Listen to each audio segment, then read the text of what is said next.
We're ready. You guys ready? Yeah? Did everyone get some soup? Good. Awesome. Well, welcome to the very first Wayfinding event of 2020. Hooray, right? It's great. I know. It's exciting.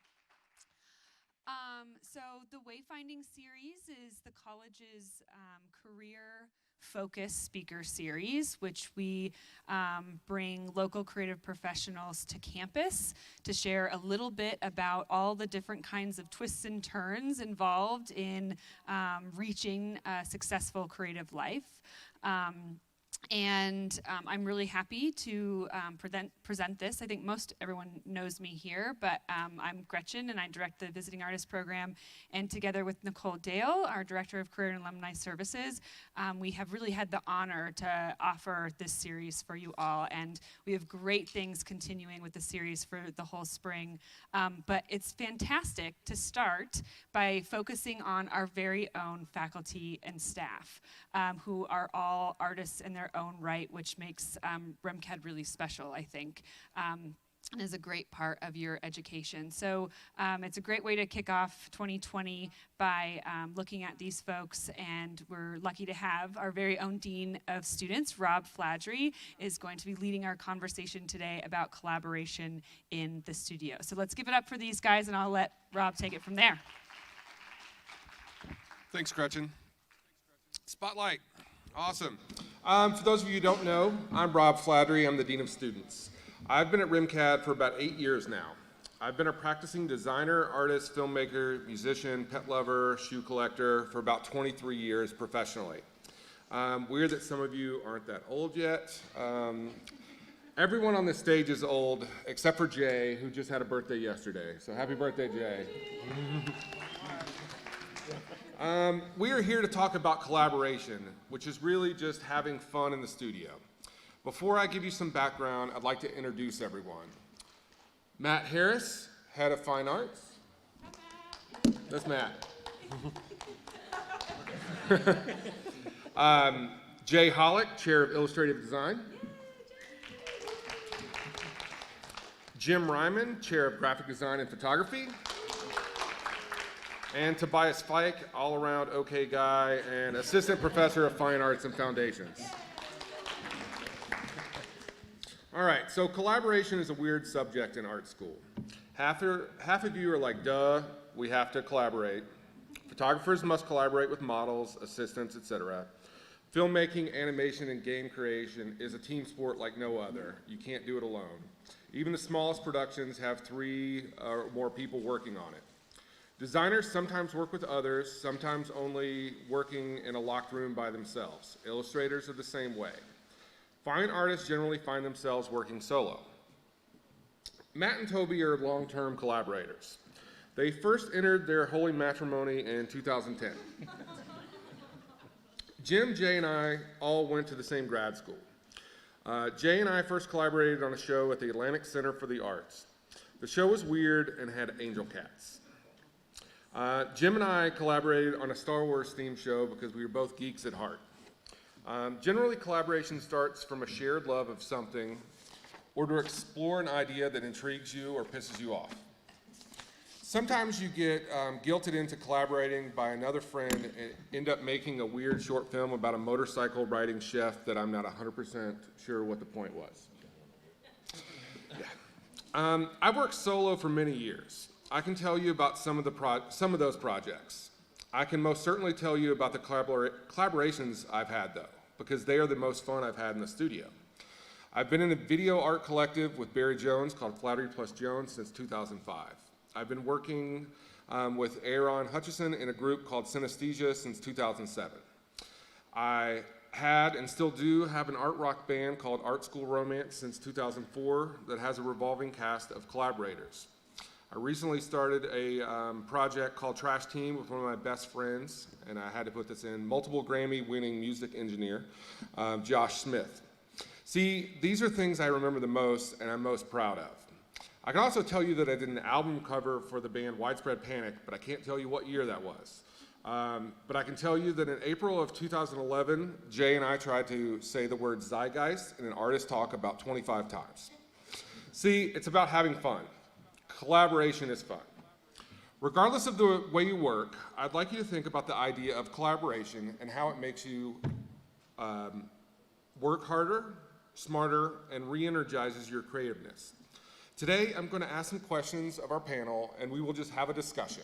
There is no formal presentation. The images that will appear on screen are just documentation, and we won't be referencing them specifically. All right, so let's get started. Let me put some images up. So Matt and Toby, since you guys have been working together since 2010, can you talk about what started you guys, what brought you to collaborating in the microphone as well? We met in graduate school as well, and we actually took a performance arts class together, and I had actually asked Toby to film a solo performance that I was doing, and he interpreted the documentation in a different way than I expected, but I was pretty interested in that. And that kind of, that led to, I was like, oh, that's pretty interesting. I wouldn't have done it that way. But in all honesty, it was better. He sort of abstracted it in a way than just a straight documentation, which was really great. And so we got to know each other in that class, and a lot of that class was about kind of breaking down boundaries and being willing to try ridiculous things in front of other people, and kind of like losing that sense of self-consciousness. And so that was where we got to know each other. And I think it was shortly after that, we after the class finished, we decided that we should just keep working together. Yeah. Awesome. Toby, do you have anything to add to that? Is that how you recall? Is that yeah, that's completely right. All right, good answer. Thank you.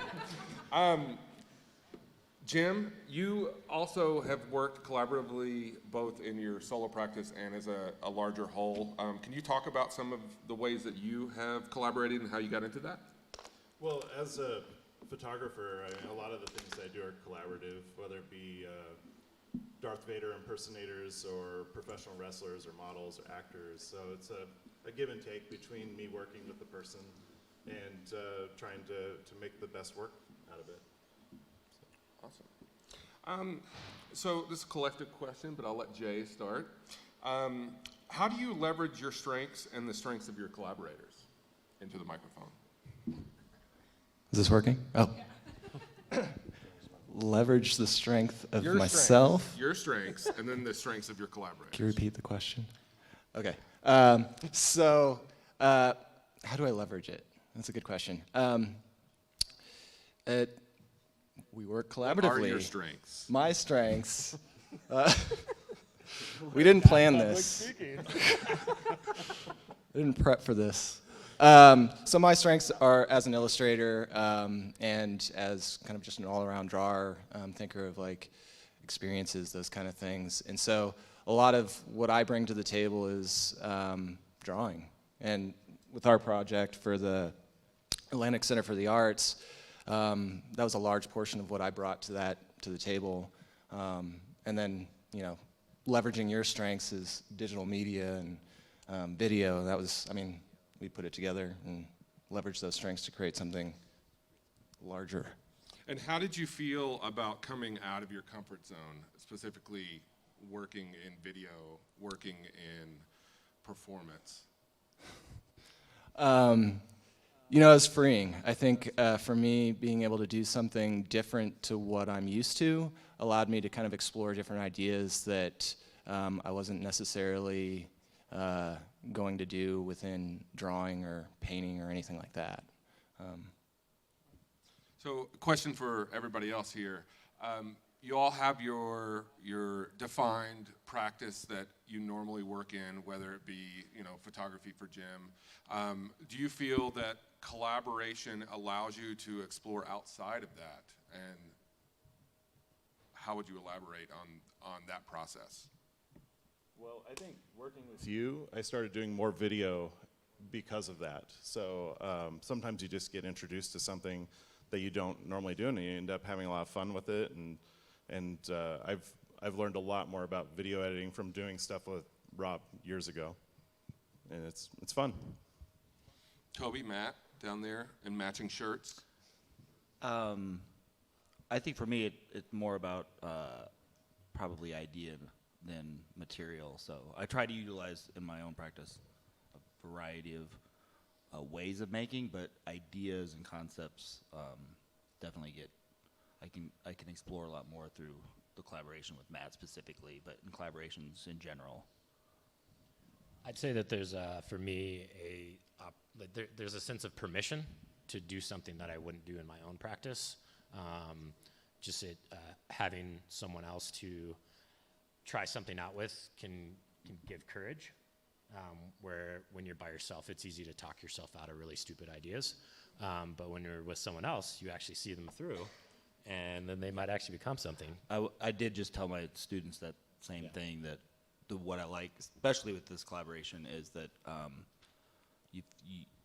because a lot of this stuff is really ridiculous, it's nice to just have one other person invested in that bad idea, and it does give you a lot of confidence. You're like, all right, well, I think he's pretty smart, and if he's gonna do it, then I mean, well, I'm not alone. So yeah. And going back to the leverage question, when I'm not able to afford projects, that's usually when I ask Toby if he wants to collaborate, because that'll split the price. I got deep pockets. Yeah. Toby Just has kidding. deep pockets. Good to know. Write that down. So for me, I'm not a very good draftsman. I don't draw well. I can draw. That's me on the screen. I'm not wearing that shirt though, but it looks like Jay's. I don't draw well. I understand that. I can get through drawing, but Jay's a very good draftsman. Jim is a very good draftsman. So if we're working on something and I have an idea and we want to execute that, the drawing, I leave that up to Jay. I always have Jay, draw things because that's all he really wants to do in life, right? Yeah, pretty much. So, Yes. Leveraging the strengths, like ideas come from everywhere and then being able to execute them. Many artists throughout history have, come up with ideas and then have other people execute it, whether it's a factory or working in a studio environment. I think working collaboratively allows you to both have ownership and to dictate things. I know no one's going to call anybody else on out on this, but do you ever, when working collaboratively, do you ever say, I could do this better than he could in your mind? Do you get upset? Jim? Every time. I don't think so. Like, to me, like that question would be that I would sort of be like thinking more about myself. And part of what I enjoy most about the collaboration is that it is a sort of like removing of the self, because it's this thing that we're creating and it's neither of us. So, and same with that permission thing, I would say that it's also like to try something that might fail. And so, I don't know, like one example is we tried to do this cotton candy project where we thought we were going to cover ourselves in cotton candy and walk around a gallery and like hand out pieces of ourselves for people to eat.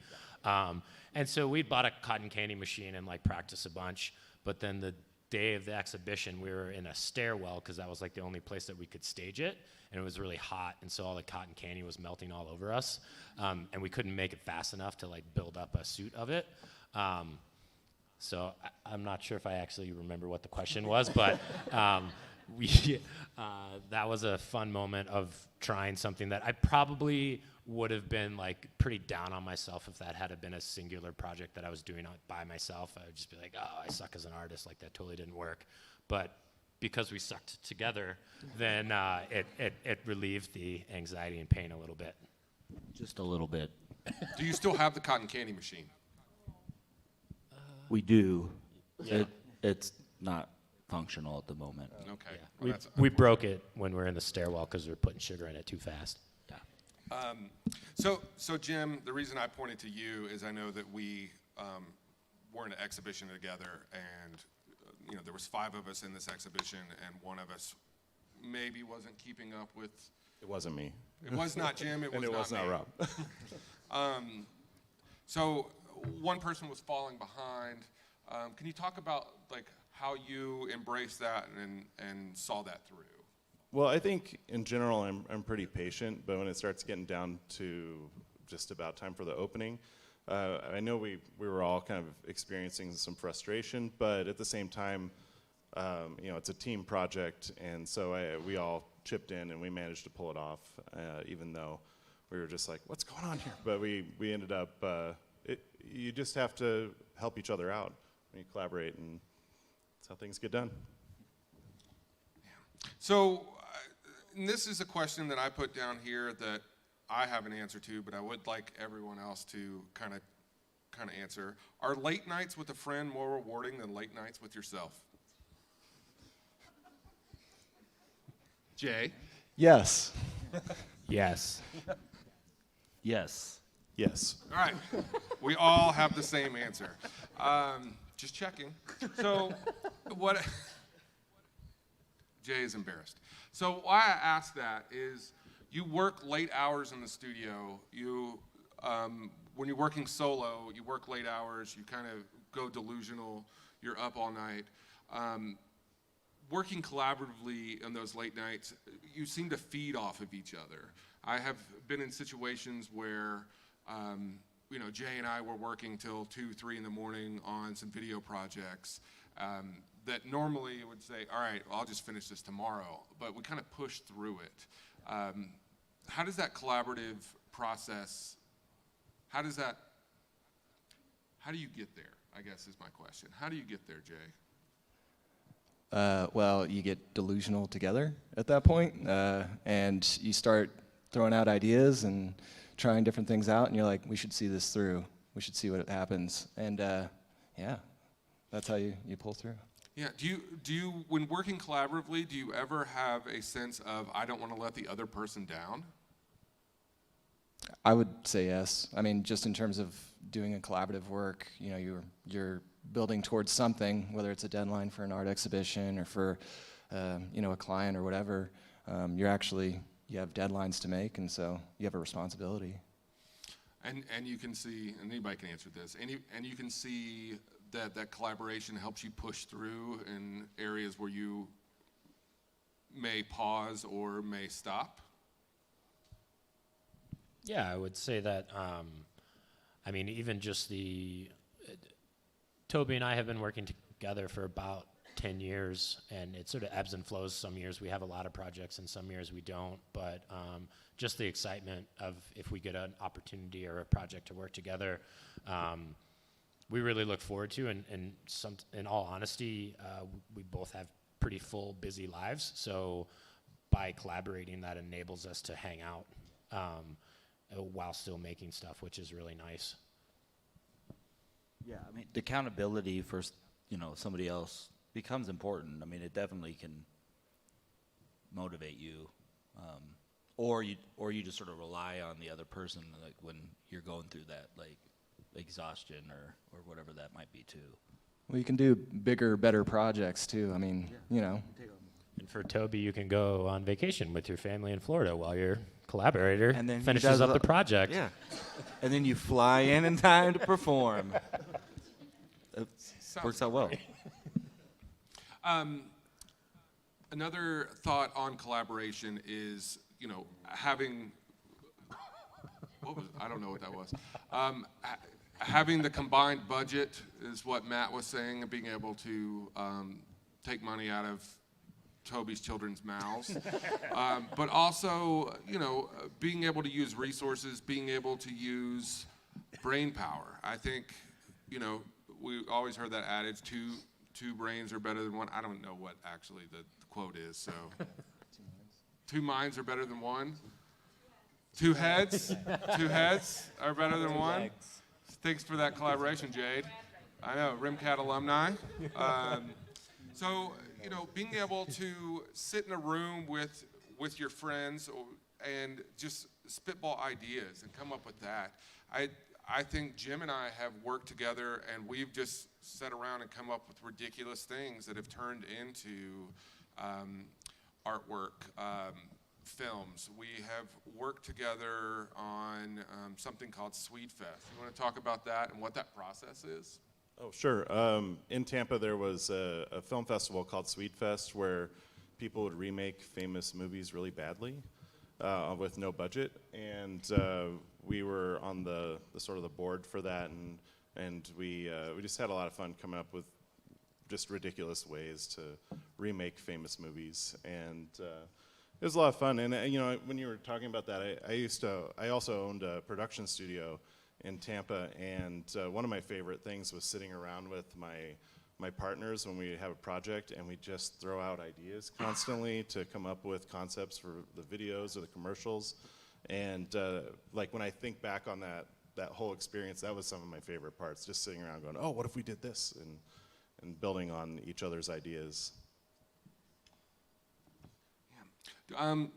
So do you have any advice for students in the audience? I'm going to let everyone speak to this on how to establish a collaborative relationship. I mean, we're in school right now. I think that's a good start, but we'll start over with you, Toby, and go down the line. Advice. I've done it for myself in a bunch of different ways. They've happened organically. They've happened, so like, I mean, Matt and I didn't even know each other that well when we started collaborating. We've become really good friends, but I've also, you know, collaborated with people who I was probably friends with first. So I think what it really comes down to is a lot of it has to do with the dynamics between the people, but I tend to be able to find ways to, because I like to collaborate, I try to find ways to collaborate with all different types of people. So mostly, I don't know if I have good advice on it. I think you just have to be open to the idea of it and think, and if you are, there's things that come up and opportunities that will kind of present themselves that will make sense as a collaboration. So if you know, sometimes I'm like thinking about my own work, and then certain things within that come up, and I'm like, that makes much more sense to work with somebody on, who makes sense to work on that for whatever reason, whether it's skill sets or the fact that you do want to spend more time with them or whatever your reasons are, then you just sort of follow those through. So just being open to the idea of it, because I know I've had conversations with plenty of people who are very sort of adverse to the idea of collaboration, or I don't know if control freak's the right word, but they're just like, that's how they perceive themselves. Even they'll say that, like, I can't let go of that. And like, you have to be able to willing to let go of some of that. And I think ultimately, like, it's way worth it, even if there's frustration throughout the process. Like, you're gonna learn something from it. So I think it's mostly about just the willingness to do it. Yeah, I would say one piece of advice that I'd have would be enter into it for the experience rather than necessarily the outcome. You know, should hold yourself accountable and have high standards for what you're making, but I think that, at least for Toby and I, you know, we sort of, like, there's a lot of play involved in our collaboration, and when it comes to the final presentation of it, we take the aesthetics and the formal qualities and all of those variables very seriously, but the initial impetus of the project comes out of just like playful brainstorming, and I would say that also be willing to try it multiple times, because it's gonna fail a couple times inevitably. So just being willing to, even if you've tried it with a few people and it didn't quite click, and I also think that don't define collaboration as just like two artists, or two people. It can be like a group or a collective of artists that can get something done that they couldn't on their own. But I really think that it has to be about, I don't want to be repeating myself, but just like removing your ego. So it's not about you anymore. And it's about the experience, and take it for that and see what happens. Yeah, our first few things weren't necessarily, we didn't know what we were doing. We were trying to figure it out, and so there was a lot of like trial and error even with the initial. We were like, we wanted to, we were trying, but there was definitely a lot of work that we don't talk about. But staying with it was what made me think of that. It's like, I think sometimes too you got to just see it through if you're still interested for other reasons. And we knew there was something there. We just couldn't figure out what the work was. I would say, start thinking about your network now. You're in a community of artists, and there's multiple disciplines happening at the school, and most everybody that I currently work with, I've met along the way through my education as an artist. So I think just start thinking about your network now, start working with people in your classes, and start building those relationships. Yeah, just to piggyback off that, I would say like those Spivak studios and those kind of places, whatever discipline that you're in, like go apply for one of those spaces and work within it. If you're a designer, an illustrator, or fine art, or photographer, you're going to work well with all of those people. You're going to collaborate. Force yourself into those situations is the biggest thing. And yeah, Jay said it well there. Force yourself into those situations. Don't be afraid to work with other people. Collaborate while you're in school. Make friends, but also make work together. And it can be bad work. Matt and Toby are shining examples of that. But just keep working together. See what happens. See what blossoms into something. Could be a long-standing partnership. When I was in undergrad, and I say this at orientation all the time, when I was in undergrad, I would always say yes if somebody needed help on a project. I would never say no. And those are people that I still in contact with, still work with. If I need an illustrator, I still reach out to my friend Wesley, and he helps along the way, but this is someone that I always collaborated with in undergrad. So, make those bonds. Don't say no to anything. Work through some ideas. I think that's very important. One thing I wanted to talk about within collaboration is the idea of ownership. Who owns the artwork? Where does that live after the project is done?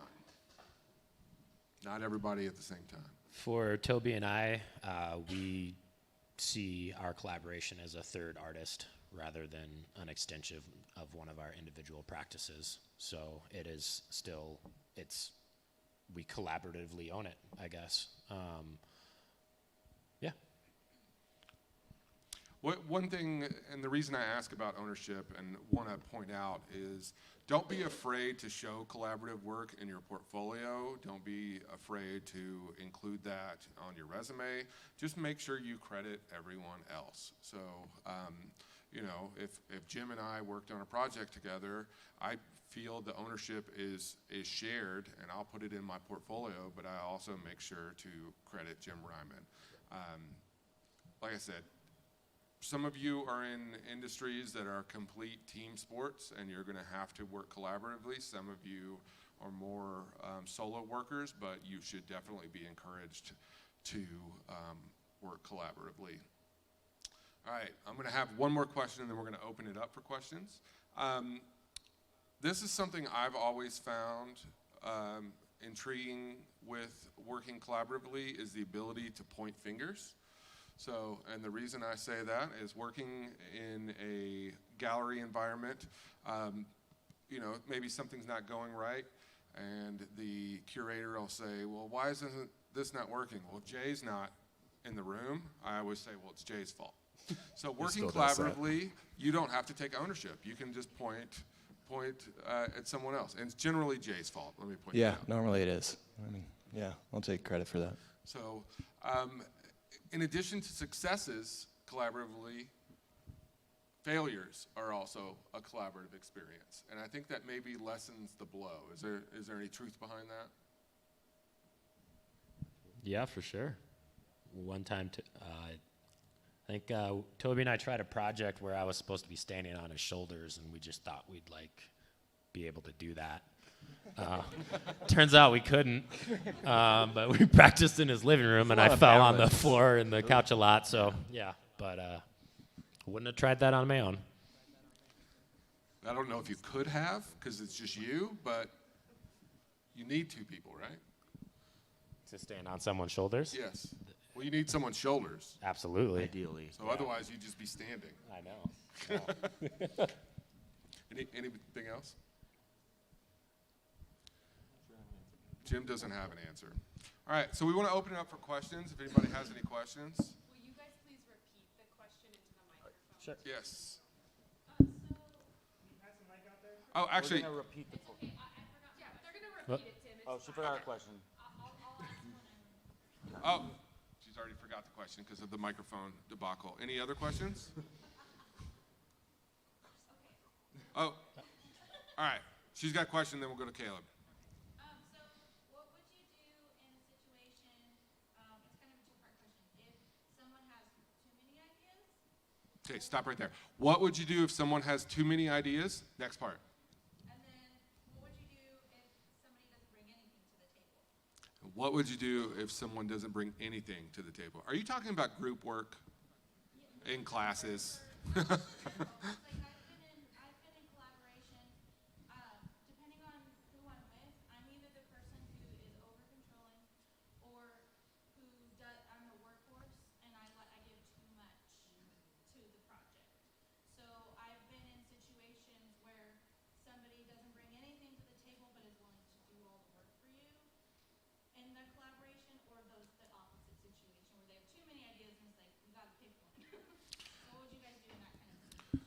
All right, so the question is about if someone doesn't bring anything to the table or brings too much to the table and has too many ideas. For me personally, I'll let everybody else answer. For me personally, it's about collaborating with someone that you like, but also being able to sit down and say, this isn't working, or we need to expand further.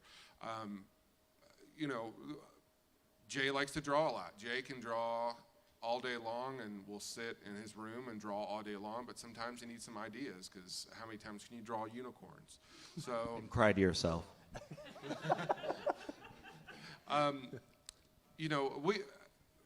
does anybody else want to jump in? Yeah, I mean, I think that's an excellent question, and it is a true reality that you'll experience. I think that ultimately you kind of have to, in some ways, you have to be pretty selective about who you work with. I mean, if you're interested in collaboration, I think you sort of cast a pretty wide net, and then you get more experiences. And I think it's important to collaborate, try it out with an individual multiple times. But if that's like a pattern of someone like not contributing, finding a way to either move in a different direction yourself, or to have that conversation with them and see if they're willing to make adjustments. I think that it works with some people and it doesn't work with other people, and so it's okay to say like, I gave it my shot, but it didn't work with that person. And I think it kind of evolves, and if you can find someone where it feels like it sort of flows. I was joking about like, Toby going on vacation, but there's been times where like he's really pulled a lot of extra weight for me, like if I've been busy with stuff. And so I think that if you have a record with someone where there's a back and forth multiple times, that can help a lot. And there's definitely, I mean, when Toby and I are brainstorming, we for sure have lots of horrible ideas and too many of them. And it can be hard to narrow down.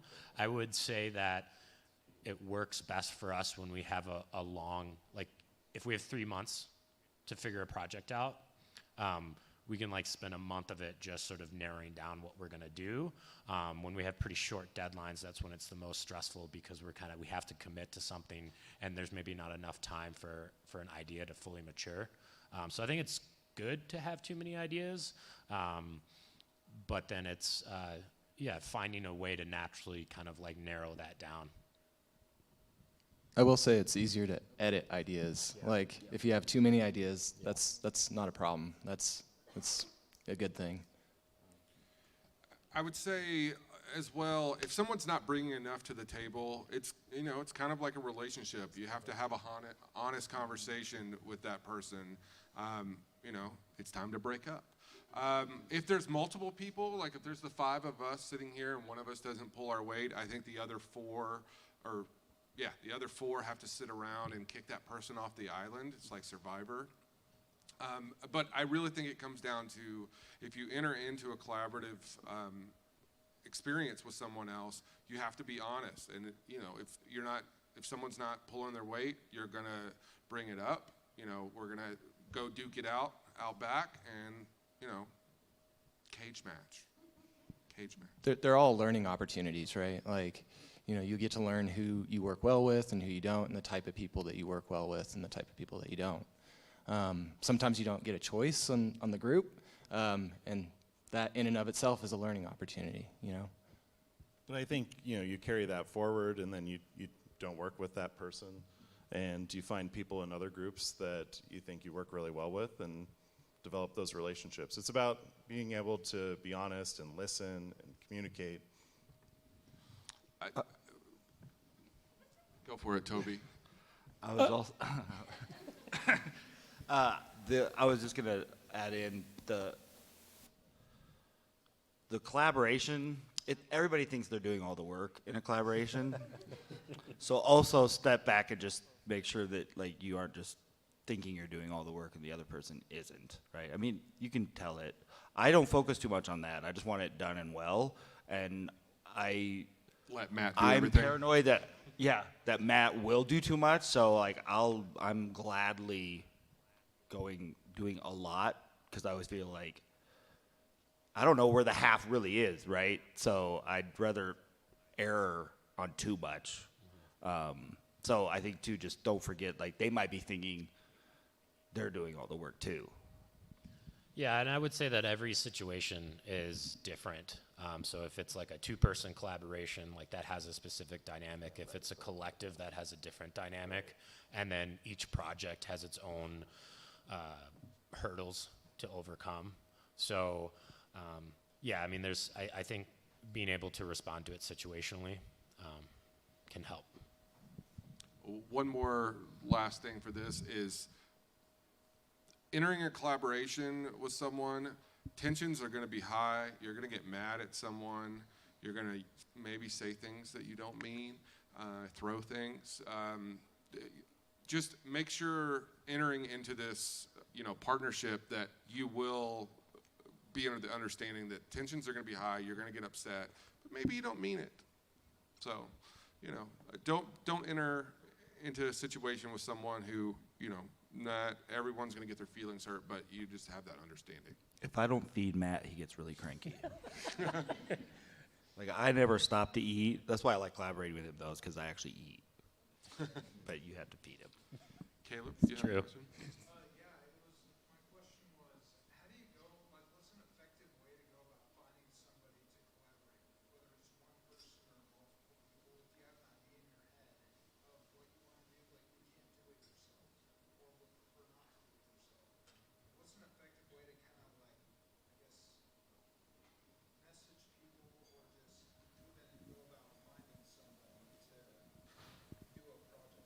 What's an effective way to find someone to collaborate with? I'm going to let Jim take this one because I know Jim posts things on the Just internet. to clarify, are you talking about like you have an idea and you want to like hire help, or you sort of like want the collaborative experience where you're sort of handing over the reins of some of the project? I think it would be the second one. Like splitting up, like if it's something that we end up selling, it would be like we can make a deal about splitting it 50-50 kind of thing, or having Mhm. people like evenly. Yeah. Just finding somebody to work on a project with, so project can turn out better than if I just work with myself. And then also just to further clarify, are you like asking for strategies of like how to like just have a wider network, or are you asking for strategies of like what types of people to choose? Like what types of Yeah. So for me, like I think I would strongly advise like the personality, like so their morals, like do they align with you? Do their work ethic? Do you like their individual work? I think that if you don't see eye to eye, like on your sort of, not that like you can't work with people with different perspectives, but just you want to, like, I don't want to be around people who aren't positive energy. So I think that to me, it has more to do with who they are as a person than necessarily maybe who they are as an artist or their skill set. And so, I mean, that depends on the situations, but I think that it's really important to evaluate the individual, like, in their own, like, merit as a person, if that makes sense. I'm part of a lot of professional organizations, and I use the internet a lot just to connect with people I don't know. I kind of like the adventure of finding new people to work with. Sometimes it works out, sometimes it doesn't. So when it does work out, I keep working with that person. You know, depending on what you want, think about like people forming a band. You know, they put out ads, they put flyers up other places. You know, doesn't necessarily always work. Rob Evans is a good example. He's in a band. He had to form that and meet with other people. So shared interest. If you're looking to work on something specific, depending on what it is, find other people of those same interests. Where would they go? Where would they hang out? Internet's pretty awesome. I hear it's a good thing to use these days. So, just be able to put yourself out there and then find other people that have the same interest and working in the same field. I would say too, like the best place to start is networking, and with like graphic design and those kind of things, going to those organizational events like AIGA has like speaker series and those kind of things. And so we try to, we support those. We support students going to those and meeting like-minded people. It's networking. You get to know more people, and then you start to meet people that are maybe like-minded, and you start working with them. I think if you approach collaboration as a social activity, it can be a very non-threatening way to approach someone that you don't know. So if there's like, I'm just thinking, so Toby and I are part of a collective called Hyperlink, a group of artists, and in a lot of situations we get to invite artists from other cities to exhibit in Denver. And so that's like a platform that I get to just cold call or cold email someone that I've never ever met, but I admire their work and I think they're doing good stuff. And so if you think of like reaching out to try to collaborate with someone as a compliment to them, it can feel a little less intimidating to try to make that connection with someone that you don't know, because no one's going to be like, oh, you jerk, what, you like my work and you want to work with me? I mean, they may not be able to, but I think it's a really comfortable way to approach someone that you may not know. Got time for one more question if anybody has one. Jake? Okay. Do you want the microphone? No. You look like it was a very long 7-part question. No, I just wanted to piggyback off of like Jim and all of you guys talking about the internet as a platform to reach out to artists. Like, can you elaborate on, do you mean like DMing on Instagram? Do you mean Facebook groups? Like, is it emailing, cold calling if they have a phone number available on their CV? Like, all of the above? What sort of method do you use the most often? So what method do we use the most often to contact people on the internet? I use all of the above. Yeah, so, I'm an old man, so I just use email. No, I mean, I think that like I totally realize that all those social media platforms are a great opportunity to spread images and make connections and follow people. For me personally, I think I realize that those can blossom into like true meaningful relationships with other individuals. But like one of the things like with Hyperlink is that we recognize that, we can spread our images wide on the internet, but we don't really get to know that person. But when we get to write them an email and then help choose a piece of theirs for a show, and we're emailing back and forth or talking on the phone or Skyping, and maybe they come out and visit and like stay at your house, like that, I'm gonna know that person so much better than if I was to like an image or something like that. And so I also think it really depends. I mean, I think you can experiment a little on your own and see what's happening, but I think being like very direct and specific, like an email is able to do that in a different way than direct messaging and that kind of stuff. So, and I also think that, there's an obligation or somewhat of an obligation to like reply to a personalized email where there isn't for that other stuff. So I think that you can kind of build your network and maybe like, yeah, like I've been following you on Instagram for a while and this kind of stuff, but I wanted to like reach out to you personally. I think that effort to make a more personal, directed, intentional start of a conversation is going to be received differently than that other stuff. For me specifically, the best results that I've had as far as getting a hold of people and then starting a collaborative process has actually been Twitter, which is a social media platform, and that probably has a lot to do with you're limited to, like, it used to be 140 characters, now I think it's 280, I'm not 100%, but we can have quick messages back and forth.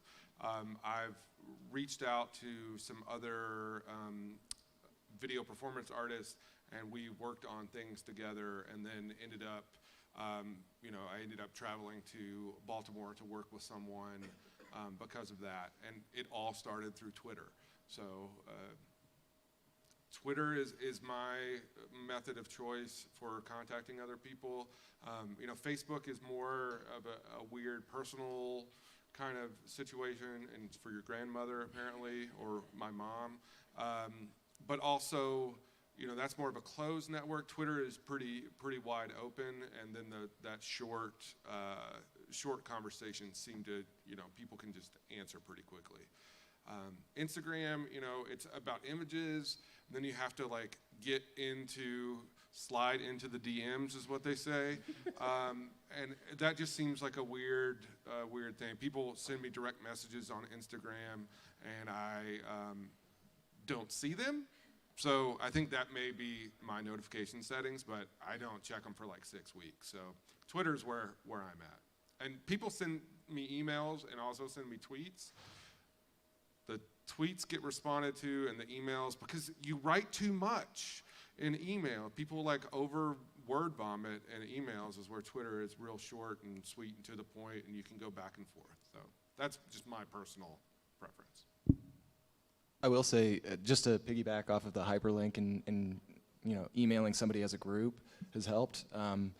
For AIGA, I've emailed people before and said, hey, we're an AIGA membership group, do you mind coming and talking or doing something like that? And that's always helped. That's always kind of like opened things up, opened the conversation. So. Thank you guys. Can we give them a round of applause? And then I just want to invite everyone back here because we're going to continue the Wayfinding series. I'm really excited to be able to host Jane Burke. She's the Senior Curatorial Assistant of Textile Art and Fashion at the Denver Art Museum. So if anyone saw the Dior exhibition or Shockwave, the Japanese fashion exhibition, she is one of the brains behind those amazing exhibitions. We'll be hosting her for Wayfinding on January 30th, hopefully back in the library after that construction is done, but keep an eye out on the monitors and stuff to confirm that location. And then, of course, we'd like to see all of you back right here on Tuesday, the 21st, to hear from Paul Pfeiffer for our Visiting Artist series. Let's give it up for these guys one more time. Thank you so much. Have a great rest